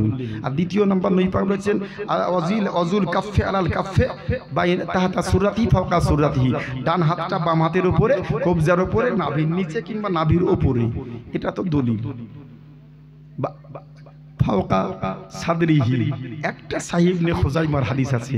হাদিসটাকে যদিও অনেক মুহাদ্দিস জয়ীফ বলেছে বুকের হাদিস পাতাটা, কিন্তু বুকের হাদিস পাতাটা সিয়াসাত তার কোনো বইয়ে লেখা নাই। সাহিব নে খুজাইমা একটা বই, ওই বইয়ের ভিতর হাদিসটা আছে, বাদ বাকি সিয়াসাত তার কোনো বইয়ে বুকের উপর হাত বাঁধার হাদিস নাই। যদি কেউ প্রমাণ করতে পারে, আমার মুফতি রাবিউল ইসলাম সাহেবের আমার মোবাইল নাম্বার আছে, প্রমাণ করে পৃষ্ঠা নাম্বার দিয়ে দিবে, একবার পাওয়া মাত্রই আমি তার অ্যাকাউন্টে 1 লাখ টাকা সেন্ড করে দিব ইনশাআল্লাহ। আমি বলছি তো হুজুর আপনি হাত ছেড়ে দিয়ে নামাজ পড়লেন, বুঝতে পারলাম না। তো চট করে মুখটা ঘুরিয়ে নিয়ে বেচারা দাঁড়িয়ে যাওয়ার পর আমাকে হাত ধরে ছেড়ে খুব খুশিতে বুকে বুক লাগিয়ে দিয়ে মুহাব্বতে বলছেন মাশাআল্লাহ, মাফিয়াল্লাহ, মাশাআল্লাহ, মাফিয়াল্লাহ। মাযহাবুক, আপনি মাযহাব মানেন? জি হ্যাঁ মানি, মাযহাব মানি। যে কি মাযহাব আপনার? আজ মাযহাবি, মাযহাবুল হানাফি, আপনি হানাফি মাযহাবের ব্যক্তি। আর আমার ভয় নাই, উনি বলছেন মাযহাবি, মাযহাবুল হাম্বলি, আমি হাম্বলি মাযহাবের ব্যক্তি। আমি আলহামদুলিল্লাহ, আমার গাউস পাক বড় পীর আব্দুল কাদের জিলানী রাহমাতুল্লাহ আলাইহি উনি হাম্বলি মাযহাবের ব্যক্তি ছিলেন। আমরা বড় পীরকে সবাই মানি, জি মানি না? উনি হাম্বলি মাযহাবের ব্যক্তি ছিলেন। উনার মত আমাদের মত আলাদা কিছু নয়, একই মত। কিন্তু আপনি এভাবে নামাজ পড়লেন কেন হাত ছেড়ে দিয়ে? উনি আমাকে একটা খুব মজার কথা বললেন, হুজুর আপনার ইমামের আকীদা আমার আকীদা একই, নাভির উপরে হাত বাঁধা, কোনো দ্বিমত নাই। কিন্তু আমার বাড়ি যেই গ্রামে, ওই গ্রামে ইমামে আহমদ বিন হাম্বলের জন্মভিটা, ওই গ্রামে বাড়ি। উনি শেষ নিঃশ্বাস ত্যাগ করেছিলেন বাদশাহ মামুনের জেলখানায়। 40 দিন জেলখানায় থাকার পর তার শরীরের উপরে এত চামড়ার চাবুকের আঘাত হয়েছিল, একটা সহি মসলা প্রকাশ করার জন্য উনি শুধু বলেছিলেন কোরআন ধ্বংস হবে না, পৃথিবী ধ্বংস হবে। বাদশাহ মামুন বলেছিল না, কোরআনটাই ধ্বংস হবে, পৃথিবী ধ্বংস হবে না। এই আইনটা দেশে আমাকে পাস করতে হবে, দেশে আইনটা পাস করতে হবে। কিন্তু আমাদের ইমাম আহমদ বিন হাম্বল রাহমাতুল্লাহ আলাইহি বলেছিলেন না, কোরআন যেমন ছিল তেমন আছে, কিয়ামত পর্যন্ত তেমন থাকবে। কোরআনের কোনো পরিবর্তন ঘটবে না, দেশের পরিবর্তন ঘটবে, বাদশার পরিবর্তন ঘটবে, নেতার পরিবর্তন ঘটবে, কিন্তু কোরআনের কোনো পরিবর্তন ঘটবে না, ঘটবে না, ঘটবে না। বাদশাহ মামুন অন্যায় বিচার করে আমাদের ইমামকে চামড়ার চাবুক দিয়ে আঘাত করেছিলেন। 30 দিন প্রত্যেক দিন সকালবেলায় 40টা করে চাবুক পড়ত শরীরে। 40 দিন পর যখন জেলখানা থেকে ওনাকে বের করা হলো, 40 দিনে খাবার বন্ধ, ক্ষুধার্ত, কিছু খাবার খেতে পারেননি জেলখানায়।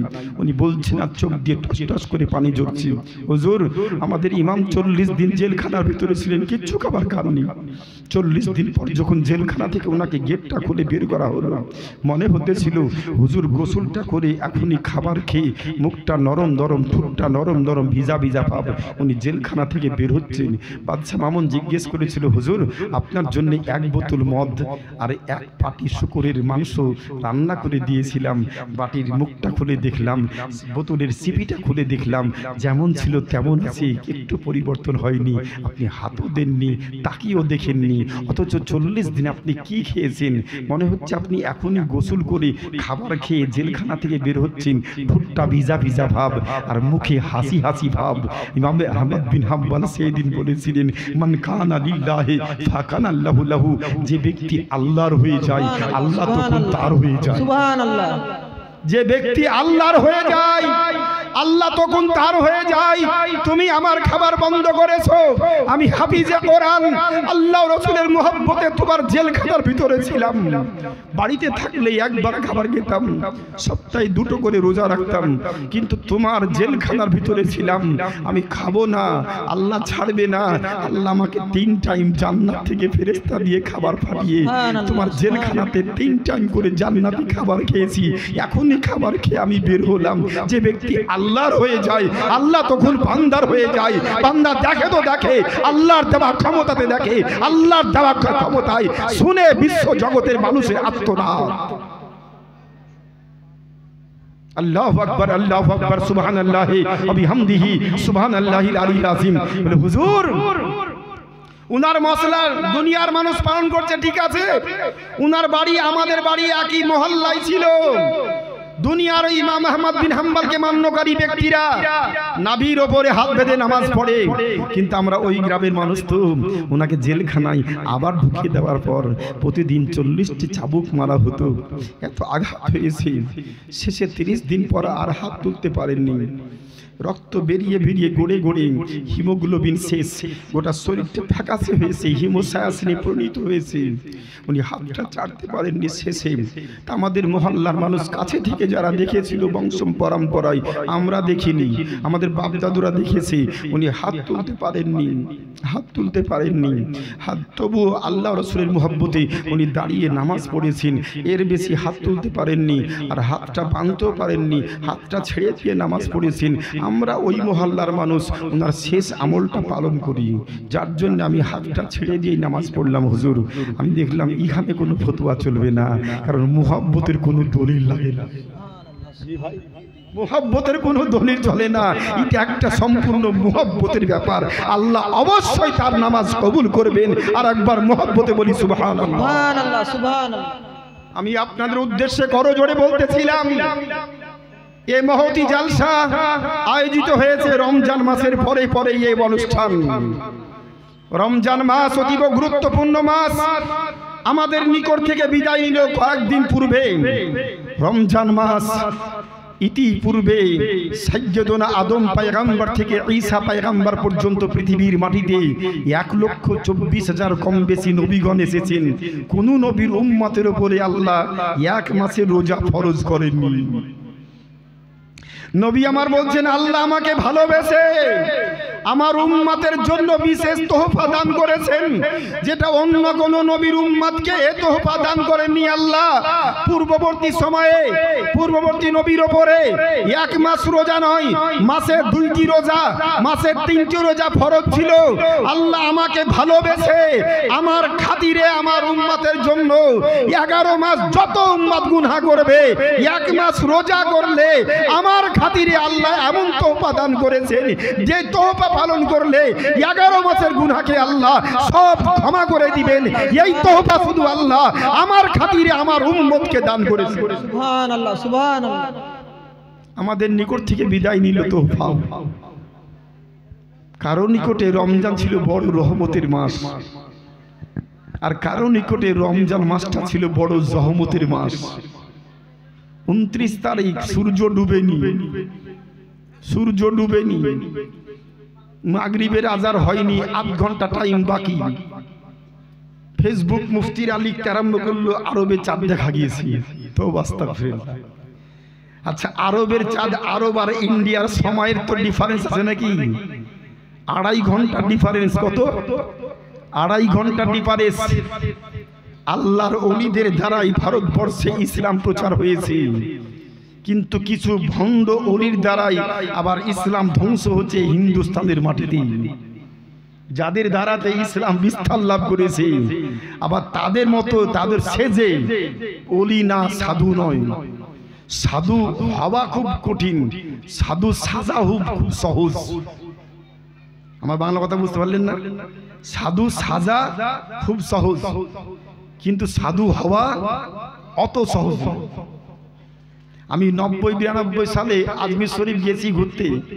দেখছি আমার এলাকার এক দুষ্কৃতী বড় বড় দাড়ি, হাতে তসবিহ নিয়ে, বড় পাঞ্জাবি পরে ওই তারা পাড়ের উপরে বসে বসে ভিক দে দো, ভিক দে দো, ভিক দে দো, ভিক দে দো, ভিক দে দো, ও ভিক্ষা চাইছে। আমি কেমন করে জানবো কোথাকার মানুষ, বাঙালি না বিহারি না কোথাকার মানুষ কিনা? আমি চলে যাচ্ছি, তা আমাকে চিনে নিয়েছে। আমাকে চিনার পরে আমার জামাটা শক্ত করে চেপে দিয়ে বলছে, চাচা আসসালামু আলাইকুম। আমি কে? চাচা আমি গো, তোমার চাচা।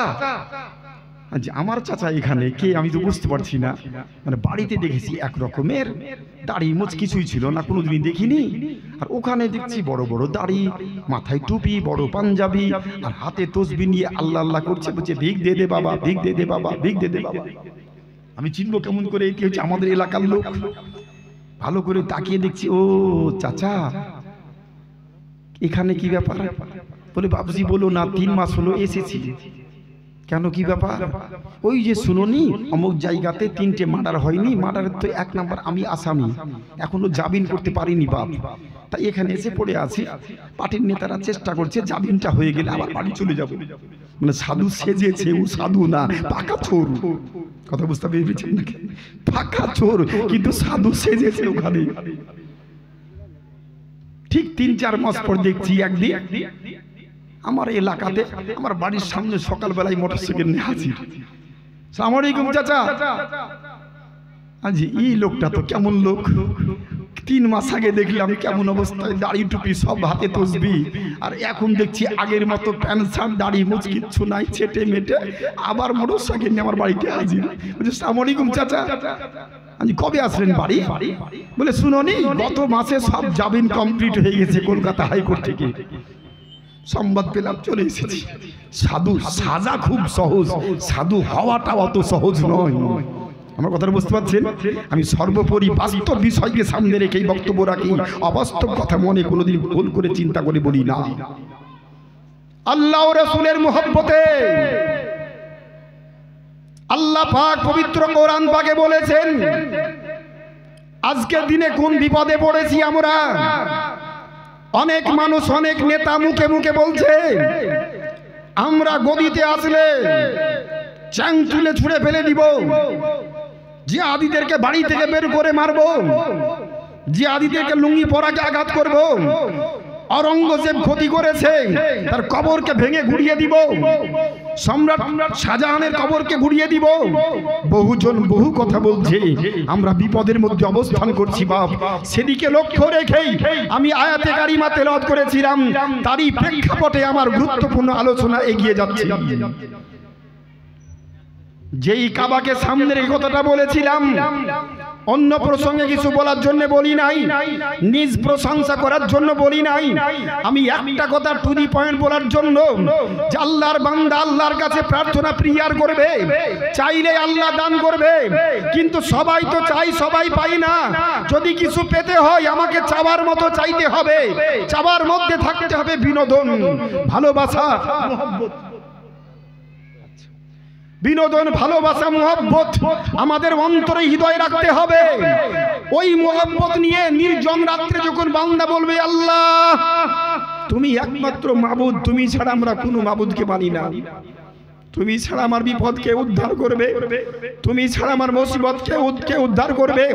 সুনান তিরমিজি শরীফের হাদিস, নবী পাক বলেছেন তিনটি সময়ের দোয়া আল্লাহ বান্দার কাছ থেকে ফেরত দেন না, কবুল করেন।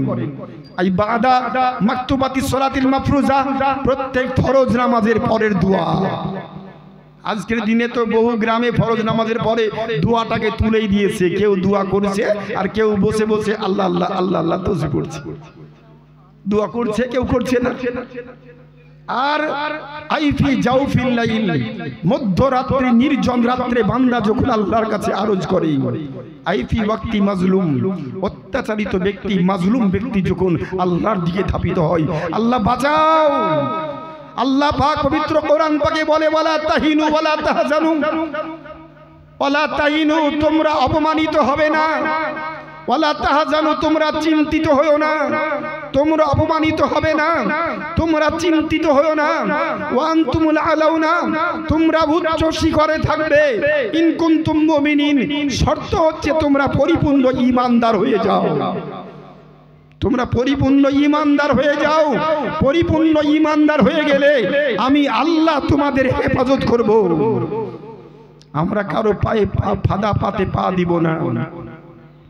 যেখানে মুসলিম সংখ্যা বেশি, অমুসলিম সংখ্যা কম, ঠান্ডা ঘরে বসে পরিকল্পনা, ওই জায়গাতে যেন তেন প্রকারে পায়ে পাবা দিয়ে গন্ডগোল লাগিয়ে দাও। সংখ্যায় কম আছে ওরা ক্ষতিগ্রস্ত বেশি হবে। এ তো গরু খাওয়া মুসলমান, বুদ্ধিমত্তা না করে হঠাৎ ঝাঁপিয়ে পড়বে, সংখ্যায় কম আছে, ক্ষতিগ্রস্ত হয়ে যাবে। 2-5টা মার্ডার হলে ওটাকে সামনে, এই মিডিয়ার যুগ, এই গদি মিডিয়ারা ওটাকেই সামনে উঠাবে, আর ওটাকে নিয়েই আগামী দিনে 26-এর ভোট করবে। ওটা পশ্চিমবঙ্গ থেকে মুসলমানদেরকে দ্বিতীয় নাগরিক হিসাবে তারা ঘোষণা করবে, এটা পরিকল্পনা। অতএব ওদের পাতা ফাঁদে পা দিয়ে অমূল্য সম্পদ, নিজের জীবনকে, পরিবারকে আপনি ধ্বংসের জায়গায় পৌঁছাবেন না। লাঞ্ছিত হবে হয় না, তোমরা অপমানিত হবে না, তোমরা চিন্তিত হয়েও না। আমি আল্লাহ তোমাদেরকে উচ্চ শিখরে রাখবো। যেই ওয়াদা 1500 বছর পূর্বে আল্লাহ নবী পাককে দিয়ে পবিত্র কোরআন শরীফে বান্দার উদ্দেশ্যে বলেছেন, জোরে মুহাব্বতে বলি সুবহানাল্লাহ। একটা ঘটনা মনে পড়ে গেল। আজকে যারা বলছো মুখ ফুটে মুসলিম শাসকরা অত্যাচার করেছে, সম্রাট আকবরের সেনাপতি কে ছিল? মূল সেনাপতি ছিল হিন্দু। হুমায়ুনের সেনাপতি ছিল হিন্দু। সম্রাট ঔরঙ্গজেব ইতিহাসের পাতায় কিছু ঐতিহাসিকবিদ যাকে বিকৃতি করে বলেছে ও শয়তান, খারাপ, নোংরা, চরিত্রহীন শাসক ছিল, কিন্তু মূল ইতিহাস বলে, চেপে রাখা ইতিহাস বলে, সম্রাট ঔরঙ্গজেব এমন একজন আল্লাহওয়ালা ব্যক্তি ছিলেন যিনি 5 ওয়াক্ত নামাজ তো দূরের কথা, 12 বছর বয়স থেকে 73 বছর বয়স পর্যন্ত একদিনও তাহাজ্জুদের নামাজ কোনোদিন কাজা করেনি। সম্রাট শাহজাহান যখন ইন্তিকাল করে দিল্লির শাহী দিল্লি মসজিদের কাছে পার্শ্ববর্তী বাসভবনে, সম্রাট শাহজাহান দেশবাসীর উদ্দেশ্যে মৃত্যুর পূর্বে ঘোষণা করেছিলেন, আমার জানাজার নামাজ ওই ব্যক্তি পড়াবে ইন্তিকালের পর। অসুস্থ বিছানায় ডাক্তার চিকিৎসা চলছে, এমত অবস্থায় ভক্তরা জিজ্ঞেস করলো, হুজুর আপনি ইন্তিকাল করলে আপনার দাফনটা কোথায় হবে? উনি বললেন, চিতলি কাবার, দিল্লির জামে মসজিদ থেকে 1.5-2 কিলোমিটার দূরে দিল্লি চিতলি কাবার কবরস্থানে, চিতলি কাবার কবরস্থানে আমার দাফন হবে। আর আমার জানাজার নামাজ পড়াবে কে? জিজ্ঞেস করছো? বলে, জি হুজুর, আমার জানাজা ওই ব্যক্তি পড়াবে যেই ব্যক্তির এই বয়স পর্যন্ত 12 বছর বয়স থেকে ওই দিন পর্যন্ত তাহাজ্জুদের নামাজ কোনোদিন কাজা হয়নি, ওই ব্যক্তি আমার জানাজার নামাজ পড়াবে। সম্রাট শাহজাহান পরের সপ্তাহে ইন্তিকাল করল। ওনার ওসিয়াত মোতাবিক লাশ গোসল দিয়ে কাফন পরিয়ে চিতলি কবরস্থানে নিয়ে যাওয়া হলো। হাজার হাজার মানুষের উপস্থিতি, জোহরের পর জানাজা। কে পড়াবে জানাজা? ইমাম খোঁজ করতে করতে আসরের নামাজ নিকটবর্তী। মানুষ হয়রান হয়ে পড়েছে। প্রখর রোদ, চৈত্র মাসের সময়, মানুষ বিরক্তি হয়ে গেছে ফাঁকা মাঠে দাঁড়িয়ে দাঁড়িয়ে।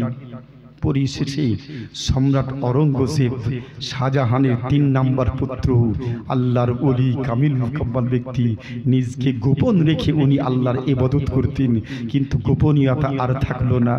উনি সামনে গুটি গুটি পায়ে দেশবাসীর উদ্দেশ্যে বললেন, ইমাম খোঁজ করে যখন পাওয়া গেল না, আর কষ্ট বেশি দিব না, আমার বাপের জানাজার নামাজটা আমি পড়াবো। তার ভক্তরা জিজ্ঞেস করলো, হুজুর যে বলে গিয়েছেন ওই ব্যক্তি পড়াবে, যেই ব্যক্তির তাহাজ্জুদ কোনোদিন কাজা হয়নি? বলে, আব্বা আমার কথাই ইঙ্গিত করে গিয়েছেন, যেটা আমি তোমাদের কাউকে বলিনি। জোরে বলুন সুবহানাল্লাহ।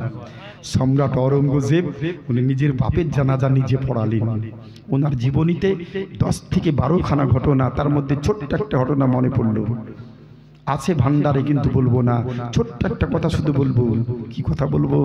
সম্রাট ঔরঙ্গজেব রাজপ্রাসাদ ছেড়ে বাবার ইন্তিকালের পর 3 নম্বর পুত্র সম্রাট ঔরঙ্গজেব দেশের শাসক। দেশের মানুষ তার নাম দিয়েছিল আলমগীর। দেশের আলমগীর কথার অর্থ পৃথিবীর ধারক। পৃথিবীর ধারক আলমগীর, পৃথিবীর ধারক যার উপাধি। রাজপ্রাসাদ ছেড়ে পার্শ্ববর্তী দেশে 15 দিনের জন্য উনি বিদেশ সফরে গিয়েছিলেন। বিদেশ সফর থেকে যেই দিন বাড়ি ফিরছেন, ওই দিন দিল্লির মসনদে একটা ঘটনা ঘটল। কি ঘটনা? কে বলে মুসলিম শাসকরা ন্যায় বিচার করেনি, ইতিহাস ভালো করে পড়াশোনা করেনি? এখনো সময় আছে, পড়াশোনা করো। সম্রাট ঔরঙ্গজেব 15 দিন পর বিদেশ থেকে যেই দিন বাড়ি ঢুকছেন বিকাল বেলায়, ওই দিন দুপুর বেলায় বাড়িতে একটা ঘটনা ঘটে গেল। কি ঘটনা? দেশের মাটিতে বাজার শহরে একটা পাগল দৌড়াদৌড়ি করত, হাঁটাহাঁটি করত। কোনো সময় পোশাক থাকতো, কোনো সময় পোশাক থাকতো না, অর্ধ পোশাক পরে রাস্তায় চলাফেরা করত। 3 দিন 4 দিন 5 দিন খাবারই খেত না। কেউ দিলে খেলো, না দিল তো না খেলো। আর কোনো দিন ডেলি লোকে খাবার দিচ্ছে তো কারো কাছে খাবো না খাবো না খাবো না খাবো না, এই খাবো না বলতে বলতে নেই খাইঙ্গে নেই খাইঙ্গে নেই খাইঙ্গে, এটাই মুখে ছিল স্লোগান, নেই খাইঙ্গে নেই খাইঙ্গে নেই খাইঙ্গে। এই ঘুরতে ঘুরতে পুরো দিন রাত্রি শুধু হেঁটে বেরিয়েছে পাগল। একদিন কি ঘটলো, দুপুর বেলায় বাদশা বাড়িতে নাই, প্রহরী গেটম্যানরা বিভিন্ন কাজে যুক্ত। আর বাদশার অরঙ্গজেবের স্ত্রী, যার আদর করে নামটা রেখেছিল নূরজাহান। নূর মানে আলো, জাহান মানে পৃথিবী, পৃথিবীর আলো যার উপাধি, যার সৌন্দর্যের, যার লাবণ্যতায় মুগ্ধ হয়ে বাদশা শুধু তার দিকে তাকিয়ে থাকতো ফ্যালফ্যাল করে, তাকিয়ে থাকতো ফ্যালফ্যাল করে। নূরজাহানকে দেখলে সব কাজ বন্ধ হয়ে যেত, যার চেহারায় এত মালিন্যতা সৌন্দর্য আপনার প্রকাশ পেত।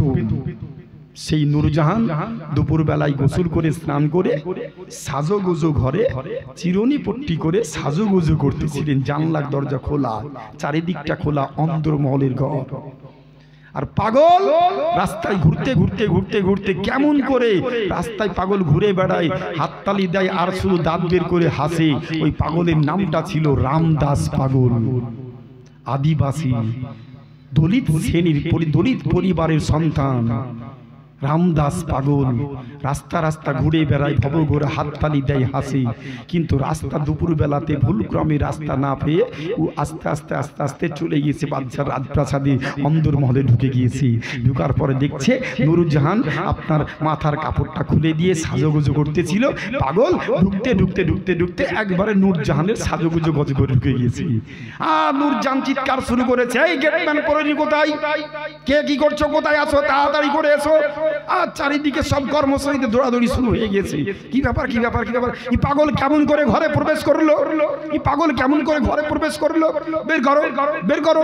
সবাই টানা হিচড়া করছে, যত আঘাত করছে, থাপ্পড় মারছে, চাবুক মারছে, তত পাগল হেসে যায়। আসলে পাগল তো পাগল, বুদ্ধি থাকলে কি ওই করে নাকি, আর বুদ্ধি নাই বলি তো ওই করছি। ও হাততালি মেরেই যাচ্ছে আর নূরজাহানের দিকে তাকাচ্ছে আর হাসছে, তাকাচ্ছে আর হাসছে, খুব খুশি। ওকে মেরে যাচ্ছে সরকারের কর্মচারীরা আর ও হেসে যাচ্ছে। নূরজাহান রেগে খেপে দেওয়ালে টাঙানো ছিল তরবারি, তরবারিখানা টান দিয়ে বের করে রেগে গিয়ে গলায় তরবারি চালিয়ে দিল। বাড়ির কর্মচারীদের বলল, উঠাও লাশ, জায়গা পরিষ্কার করো। জায়গা পরিষ্কার করা হলো, লাশ তোলা হলো। বাড়ির বাইরে রাস্তার ধারে লাশটা রেখে দেওয়া হলো। দেশের মানুষ রাস্তা দিয়ে চলে যায়। আল্লাহু আকবার।